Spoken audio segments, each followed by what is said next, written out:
അപ്പോൾ നമ്മുടെ അർജുന്റെ സഹോദരി സൈബർ ബുള്ളിങ്ങിന് കേസ് കൊടുത്തിരിക്കുവാണ്. അപ്പോൾ എല്ലാവർക്കും നമസ്കാരം. അപ്പോൾ ഇന്ന് ഞാൻ കുറച്ച് വിഷമത്തിലാണ് ഈ വീഡിയോ ചെയ്യുന്നത്. അപ്പോൾ നമ്മുടെ അർജുന്റെ സഹോദരി സൈബർ ബുള്ളിങ്ങിന് കേസ് കൊടുത്തിരിക്കുവാണ്. അപ്പോൾ നിങ്ങൾ വിചാരിക്കാം അതിനാണ് എനിക്ക് വിഷമമെന്ന്. അതിനൊന്നുമല്ല, അതിന് വിഷമിച്ചിട്ട് കാര്യമില്ല. കാരണം കേരളത്തിലെ ഏകദേശം 90-95% ആളുകളെ പിടിച്ച് ജയിലിലിടേണ്ട ഒരു അവസ്ഥയാണ്. അതുകൊണ്ട് അതല്ല ഞാൻ ഇവിടെ പറയാൻ വന്നത്. ഞാൻ ഇടയ്ക്ക് ഓർക്കാറുണ്ട്, ഈ ആളുകളൊക്കെ എന്താണ് ഇങ്ങനെ മനുഷ്യപ്പറ്റില്ലാതെ വരുന്നത്? അടുത്തുള്ള ആൾക്കാരെ ഒന്നും സഹായിക്കുന്നില്ലല്ലോ.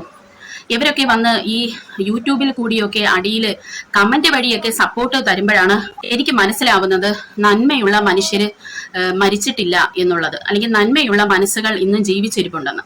ഇപ്പോൾ എനിക്ക് അതിനൊരു വ്യക്തത വന്നിട്ടുണ്ട്. കാരണം നമ്മുടെ അർജുൻ മനാഫിക്കയുടെ കാര്യത്തിൽ അതിന്ന് എനിക്കൊരു വ്യക്തത കിട്ടി. എന്തുകൊണ്ടാണ് ആളുകൾ മറ്റുള്ള ഒരാളെ സഹായിക്കാത്തത് എന്നുള്ളത്. ഇവിടെ എനിക്ക് നിങ്ങളുടെ അടുത്ത് പറയാൻ ഞാൻ ആഗ്രഹിക്കുന്നത്, നമ്മൾ ഇപ്പോൾ എൻ്റെ കുടുംബത്തിൽ, ഞാൻ എൻ്റെ കുടുംബത്തിന്റെ കാര്യം പറയാം. എൻ്റെ കുടുംബത്തിൽ ഇങ്ങനെ ഒരു അത്യാപത്ത് സംഭവിച്ചെന്ന് വെക്കുക. അപ്പോൾ ഞാൻ എന്താണ് ചെയ്യുന്നത്? എല്ലാ കാര്യങ്ങളും കെട്ടടങ്ങി. അപ്പോൾ ഞാൻ വന്ന് പ്രസ് മീറ്റിൽ എന്താണ് പറയുന്നത്? ഞാൻ പറയും, എല്ലാവർക്കും നന്ദി, എന്നെ സഹായിച്ച എല്ലാവർക്കും നന്ദി. അഥവാ ഞാൻ ഏതെങ്കിലും ഒരു പേര് വിട്ടുപോയിട്ടുണ്ടെങ്കിൽ അവരോട് ഞാൻ ഖേദം പ്രകടിപ്പിക്കുന്നു. ഞാൻ വിട്ടുപോയതാണ്. ഓരോ ആൾക്കാർക്കും നന്ദി. അതായത് ഞാൻ ആ വിഷമഘട്ടത്തിൽ ഇരുന്നപ്പോൾ എൻ്റെ വീട്ടിൽ എനിക്ക് ഒരു ഗ്ലാസ് വെള്ളം തന്ന ആള് തൊട്ട് ഏറ്റവും കൂടുതൽ, അല്ലെങ്കിൽ ഇതിനു വേണ്ടി ഇഷ്ടം പോലെ കഷ്ടപ്പെട്ട ആളുകൾ, അതായത് അതൊരു ശതമാനം വെച്ച് അളക്കാതെ ഞാൻ അവരോടെല്ലാം നന്ദി പറയും. മറന്നുപോയെങ്കിൽ അവരോടെല്ലാം ഞാൻ ക്ഷമയാണ് അവിടെ ചോദിക്കുന്നത്. എന്നിട്ട് ഞാൻ നന്ദി പറയും. അപ്പോൾ എനിക്കിവിടെ നമ്മൾ മലയാളികളെടുത്ത് അല്ലെങ്കിൽ ആളുകളെടുത്ത് പറയാനുള്ളതെന്ന് പറഞ്ഞാൽ, പ്രിയ സുഹൃത്തുക്കളെ, സഹായിക്കുന്നവരെ നമ്മൾ അളക്കരുത് ഒരിക്കലും. അതായത് ഇപ്പോൾ എൻ്റെ കുടുംബത്തിൽ ഒരു പ്രശ്നം വന്നപ്പോൾ എന്നെ നമ്മുടെ ഇന്ത്യൻ പ്രൈം മിനിസ്റ്റർ വന്ന് സഹായിച്ചാൽ, അല്ലെങ്കിൽ ഉന്നത തലങ്ങളിൽ ഇരിക്കുന്ന ഓരോരുത്തർ സഹായിച്ചാൽ അവരുടെ പേരുകളൊന്നും ഞാൻ മറക്കാതെ പറയും, അല്ലേ?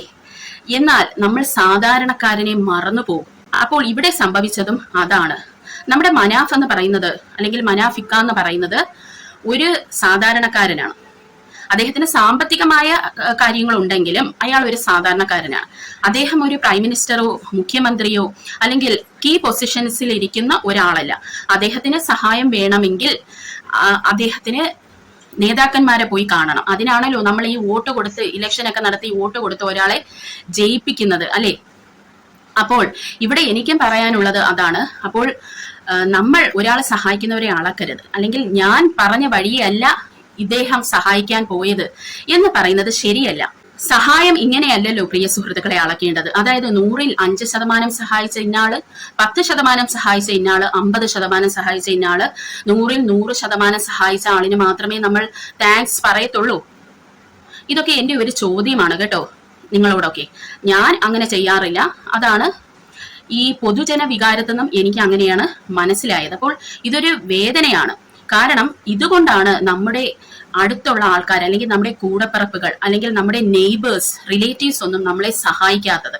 കാരണം സഹായം ചെയ്യുന്നവന്റെ അവസ്ഥ നമ്മൾ ഇന്ന് കണ്ണിൽ കണ്ടതാണല്ലേ. ഇങ്ങനെ ഒരാൾ ക്രൂശിക്കപ്പെടുമോ എന്ന് എനിക്ക് അറിയത്തില്ല പ്രിയ സുഹൃത്തുക്കളെ. കാരണം ഒരു പത്രസമ്മേളനം വരെ വിളിച്ച് അദ്ദേഹത്തിന്റെ ഭാഗം വിശദീകരിക്കേണ്ട ഒരു അവസ്ഥയാണ് മനാഫിക്കായ്ക്ക് വന്നിരിക്കുന്നത്. ഇതൊന്നും ആർക്കും ഇനി വരാതിരിക്കട്ടെ. പിന്നെ ഇവിടെ എനിക്ക് പറയാനുള്ള ഒരു കാര്യം എന്ന് പറയുന്നത് ഈ അർജുന്റെ മകനെ പറ്റിയാണ്. കാരണം അർജുന്റെ മകന് കിട്ടാനുള്ള സാമ്പത്തിക സഹായങ്ങളെല്ലാം ഒരു വശത്ത് ബ്ലോക്ക്ഡ് ആണ്. അതായത് ഞങ്ങൾക്ക് ഇനി സാമ്പത്തിക സഹായമൊന്നും വേണ്ടെന്ന് ഇവർ പറയുകയാണ്. ഒരു വീട്ടിൽ ഒരു സ്ത്രീ വിവാഹം കഴിച്ച് ചെന്നാൽ അവരുടെ ഭർത്താവ് മരിച്ചു കഴിഞ്ഞാൽ പിന്നെ ആ വീട്ടില് ആ സ്ത്രീക്ക് എന്ത് സപ്പോർട്ടാണ് ഉള്ളതെന്ന് നമ്മൾ സാമാന്യ ബോധം കൊണ്ട് ആലോചിച്ചാൽ മനസ്സിലാകും. 75,000 രൂപ വാങ്ങുന്ന അർജുന് പോലും അദ്ദേഹത്തിന്റെ കുടുംബം ഒരു മാസം കൊണ്ടുപോകാൻ ബുദ്ധിമുട്ടായിരുന്നു. അപ്പോൾ അങ്ങനെയുള്ളപ്പോൾ അദ്ദേഹത്തിന്റെ ഭാര്യയ്ക്ക് ഇന്നൊരു ജോലി കിട്ടി എങ്കിൽ പോലും ആ പൈസ കൊണ്ട് എത്രത്തോളം ഒരു കൂട്ടുകുടുംബത്തിൽ നിൽക്കുമ്പോൾ അവരുടെ കാര്യങ്ങൾ, അല്ലെങ്കിൽ ആ അർജുന്റെ മകന്റെ കാര്യങ്ങൾ നടന്നു പോകുമെന്നുള്ളത് ഒരു ആശങ്കയാണ്. അപ്പോൾ ഇവർ ചെയ്യേണ്ടതെന്ന് പറയുന്നത്, ഈ കിട്ടുന്ന സഹായങ്ങൾ ആ കുട്ടിയുടെ പേരിൽ ഫിക്സഡ് ഡെപ്പോസിറ്റ് എന്തെങ്കിലും ഇടണം. അല്ലാതെ ഓരോരുത്തരെ നല്ല മനസ്സോടുകൂടി സഹായിക്കാൻ വരുന്നവരെ ഓരോ കൊതിക്കറിവുകൾ പറഞ്ഞ് തിരിച്ചു വിടുകയാണോ വേണ്ടത്? ഇതൊക്കെ എൻ്റെ ഒരു ആശങ്കയും ചോദ്യവുമാണ് കേട്ടോ. കാരണം ആ കുട്ടി എന്ത് പിഴച്ചു? ഇപ്പോൾ വൈഫിനും വേണ്ടായിരിക്കാം ആ പൈസ. പക്ഷേ അർജുന്റെ കുട്ടിക്ക് നാളെ നല്ല ഒരു ജീവിതം വേണമെങ്കിൽ ഈ പണത്തിന്റെ ആവശ്യമുണ്ട്. ഈ പറയുന്ന ഇപ്പൊ സഹോദരിക്കായിരുന്നാലും ഹസ്ബൻഡ് ഉണ്ട്, സഹോദരൻ ഒരു ആണാണ്, അവർക്കൊക്കെ തുണകളുണ്ട്. അവരൊക്കെ നാളെ അവരുടെ ജീവിതവുമായിട്ട് പോകും. അന്നേരം ഇവിടെ സഫർ ചെയ്യാൻ പോകുന്നത് നമ്മുടെ അർജുന്റെ കുഞ്ഞായിരിക്കും. ആ കുഞ്ഞിനെ ഓർത്ത് വളരെ ഒരു ആശങ്കയുണ്ട്. കാരണം ഇപ്പോൾ കിട്ടുന്ന ഈ സഹായം വെച്ച് അവന് നല്ല ലക്ഷറിയസ് ആയിട്ട് ജീവിക്കാൻ അവനെ കൊണ്ട് പറ്റും എന്നാണ് എനിക്ക് പേഴ്സണലി ഫീൽ ചെയ്തത്. പക്ഷെ അവിടെ അതെല്ലാം ബ്ലോക്ക്ഡ് ആയി. എന്തുകൊണ്ട് എന്ന് വെച്ചാൽ മനാഫ് അർജുന്റെ പേരിൽ പണം പിരിക്കുന്നു എന്നുള്ളതാണ് പ്രശ്നം. ആ ഒരു കാര്യം ഇവരെ മനസ്സിൽ കിടക്കുന്നത് കൊണ്ട് ബാക്കി ആരും പണം ഈ കൊച്ചിന് കൊടുക്കണ്ട എന്നുള്ള ഒരു രീതി. ഇന്ന് തന്നെ മനാഫ് പറയുന്നുണ്ട് പത്രസമ്മേളനത്തിൽ അദ്ദേഹത്തിന് ഒരു തുക കിട്ടേണ്ടതായിരുന്നു അർജുന്റെ കുഞ്ഞിന്. പക്ഷെ ഇവരിങ്ങനെ പറയുന്നത് കൊണ്ട് അതും അദ്ദേഹം വേണ്ടെന്ന് വെച്ചു. മനാഫിക്കയുടെ യൂട്യൂബ് ചാനലിൽ നിന്ന് അദ്ദേഹം അർജുന്റെ ഫോട്ടോ മാറ്റി. അതുപോലെ തന്നെ ലോറിക്ക് ഇനി അർജുന്റെ പേരിടത്തില്ലെന്നും അദ്ദേഹം പറഞ്ഞു. അദ്ദേഹം ഇന്നലെ അദ്ദേഹത്തിന്റെ വൈകാരിക നിമിഷങ്ങളിൽ അത് എതിർത്തു പറഞ്ഞു. അതൊരു നട്ടലുള്ള ഏതൊരു മനുഷ്യനും അങ്ങനെയൊക്കെ പറയത്തുള്ളൂ. അപ്പോൾ ഇന്ന് അദ്ദേഹം ആ ഒരു കുടുംബത്തിന്റെ വിഷമം മനസ്സിലാക്കി അതൊക്കെ ഇനി താൻ ചെയ്യത്തില്ല എന്നും പറഞ്ഞു.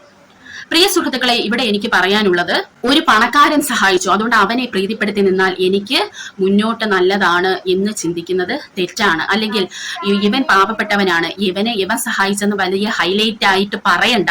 കാരണം ഇവനെ ഇനിയിപ്പോ ചേർത്ത് നിർത്തിയിട്ടും പ്രത്യേകിച്ച് എനിക്കൊന്നും കിട്ടാനില്ല എന്നൊന്നും നമ്മൾ ഒരു കാര്യത്തിലും, അത് ഇവൻ ഒരു ചെറിയ സഹായമാണെങ്കിൽ പോലും നമ്മൾ അങ്ങനെ തള്ളിക്കളയരുത്. നമ്മൾ എല്ലാവരുടെയും പേരെടുത്ത് പറയണം. മറന്നുപോയാൽ ഞാൻ മറന്നുപോയിട്ടാണ്, ആരും എന്നോട് കിറവ് കാണിക്കല്ലേ, എല്ലാവർക്കും നന്ദി എന്ന് വേണം പറയേണ്ടത്. അപ്പോൾ പ്രിയ സുഹൃത്തുക്കളെ, ഇങ്ങനെ ഒരു ഗതികേട് ആർക്കും വരരുതെന്നാണ് എന്റെ പ്രാർത്ഥന. പിന്നെ ഈ ഒരു കാര്യം കൂടെ ഞാൻ നിങ്ങളോട് പറഞ്ഞോട്ടെ, നമ്മുടെ അർജുനെ ഓർത്തെങ്കിലും നമ്മൾ ആ കുടുംബത്തിനെ വെറുതെ വിടണം. കാരണം അർജുൻ ഒരിക്കലും ആഗ്രഹിക്കാത്ത ഒരു സൈബർ ബുള്ളിങ്ങിലോട്ടാണ് അവർ പോയിരിക്കുന്നത്. കാരണം അദ്ദേഹത്തിന്റെ 12ാം ക്ലാസ്സിൽ കുടുംബത്തിന്റെ പഠനം നിർത്തി കുടുംബത്തിന്റെ എല്ലാ ചുമതലകളും ഏറ്റുവാങ്ങിയ ഒരാളാണ് അർജുൻ എന്ന് പറയുന്നത്. അപ്പോൾ ആ കുടുംബത്തിനെ എല്ലാം, അതായത് ഇളയ അനിയനെയൊക്കെ ഒരു മകനായി കണ്ടാണ് അർജുൻ വളർത്തിയത്. എല്ലാവരെയും പഠിപ്പിച്ചു, ഈ നിലയിലൊക്കെ എത്തിച്ചു. അദ്ദേഹം ഇതൊക്കെ മുകളിലിരുന്ന് കാണും, അദ്ദേഹത്തിന് ഇതൊക്കെ ഒരു വിഷമമാവും അല്ലെ. അപ്പോൾ അദ്ദേഹത്തിനെ ഓർത്തെങ്കിലും നമ്മൾക്ക് ആ കുടുംബത്തിനെ വെറുതെ വിടാം എന്നാണ് എനിക്ക് പറയാനുള്ളത്. ഇത് മലയാളികൾക്ക് ഒരു പാഠമായിരിക്കട്ടെ എന്നും ഞാൻ പറയാൻ ആഗ്രഹിക്കുന്നു. അപ്പോൾ എല്ലാവർക്കും നന്ദി.